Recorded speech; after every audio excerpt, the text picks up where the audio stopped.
दोस्तों, अगर मैं आपसे पूछूं कि हमारे पेट में तेजाब क्यों होता है, टूथपेस्ट क्षारी क्यों होता है और नमक हमेशा उदासीन होता है या नहीं, आज की क्लास के बाद आप सिर्फ पीएच देखकर ही बता देंगे कि कोई पदार्थ अम्लीय है या क्षारी है या उदासीन है। और सबसे मज़ेदार बात यह है कि बोर्ड परीक्षा में यही सवाल हर बार पूछे जाते हैं, इसलिए आज की क्लास बिल्कुल भी मिस मत कीजिएगा।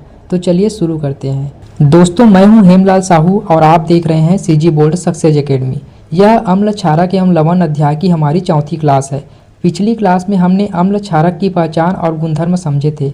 आज हम सीखेंगे पीएच स्केल, दैनिक जीवन में पीएच का महत्व, लवण कैसे बनते हैं, क्या सभी लवण उदासीन होते हैं। तो चलिए शुरू करते हैं। दोस्तों, मान लीजिए कि आपके सामने दो घोल रखे हैं, दोनों देखने में बिल्कुल एक जैसे हैं, तो क्या आप देखकर बता पाएंगे कि कौन ज़्यादा अम्लीय है या नहीं है? इसलिए वैज्ञानिकों ने बनाया है पीएच स्केल। पीएच का मतलब है पोटेंशियल ऑफ हाइड्रोजन, यानी घोल में हाइड्रोजन आयनों की मात्रा।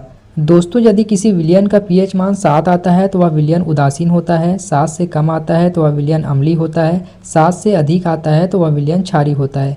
यह भी ध्यान रखिए कि यदि किसी विलयन का पीएच मान 0 आता है तो वह सबसे प्रबल अम्ल होता है, किसी विलयन का पीएच मान 7 आता है तो वह उदासीन होता है, यदि किसी विलयन का पीएच मान 14 आता है तो वह सबसे प्रबल क्षार होता है। दोस्तों, ज़रा सोचिए, अगर पीएच का उपयोग सिर्फ लैब में होता तो हमें क्यों पढ़ाया जाता? यह हमें इसलिए पढ़ाया जाता है क्योंकि पीएच हमारी रोज़मर्रा की ज़िंदगी में भी बहुत काम आता है। जैसे कि पेट में अम्ल, हमारे पेट में हाइड्रोक्लोरिक अम्ल होता है। यही हाइड्रोक्लोरिक अम्ल हमारे भोजन को पचाने में मदद करती है। यदि ये हाइड्रोक्लोरिक अम्ल ज़्यादा बन जाए तो पेट में एसिडिटी हो जाता है, तब डॉक्टर हमें एंटासिड देते हैं। इसी प्रकार यदि मुंह का पीएच मान लगभग 5.5 से नीचे चला जाए तो दांत खराब होने लगते हैं। इसी कारण टूथपेस्ट हल्का क्षारीय बनाया जाता है। इसी प्रकार मधुमक्खी का डंक, मधुमक्खी के डंक में अम्लीय पदार्थ होता है, इसलिए उस पर बेकिंग सोडा लगाने से राहत मिलती है। दोस्तों, अब आपके लिए एक महत्वपूर्ण प्रश्न है, क्या नमक सिर्फ खाने वाला नमक ही होता है? नहीं, रसायन विज्ञान में जब अम्ल और क्षार आपस में अभिक्रिया करते हैं तो बनाते हैं लवण और जल। इसे कहते हैं उदासीनीकरण अभिक्रिया। जैसे कि हाइड्रोक्लोरिक अम्ल सोडियम हाइड्रोक्साइड के साथ अभिक्रिया करके बनाता है सोडियम क्लोराइड और H2O, यानी अम्ल और क्षार अभिक्रिया करके बनाता है लवण और जल।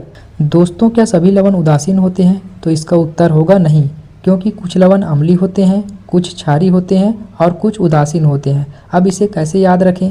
दोस्तों, आपको ध्यान रखना है, जब प्रबल अम्ल प्रबल क्षार के साथ अभिक्रिया करता है तो उदासीन लवण बनता है, और जब प्रबल अम्ल दुर्बल क्षार के साथ अभिक्रिया करता है तो अम्लीय लवण बनता है। इसी प्रकार दुर्बल अम्ल जब प्रबल क्षार के साथ अभिक्रिया करता है तो क्षारीय लवण बनता है। अगर आपने इस क्लास को अच्छे से समझा होगा तो आप आसानी से बता पाएंगे कि पीएच का पूरा नाम क्या होता है, पीएच बराबर अगर 7 है तो इसे क्या कहेंगे, उदासीनीकरण अभिक्रिया क्या होती है, क्या सभी लवण उदासीन होते हैं, और पीएच का हमारे दैनिक जीवन में क्या महत्व है। तो दोस्तों, आज हमने सीखा पीएच स्केल, दैनिक जीवन में पीएच का महत्व, लवण, उदासीनीकरण अभिक्रिया, सभी लवण उदासीन क्यों नहीं होते। अगर आज की क्लास समझ में आई हो तो वीडियो को लाइक करें और अपने दोस्तों के साथ शेयर करें, और सीजी बोर्ड सक्सेस एकेडमी को सब्सक्राइब करना बिल्कुल ना भूलें।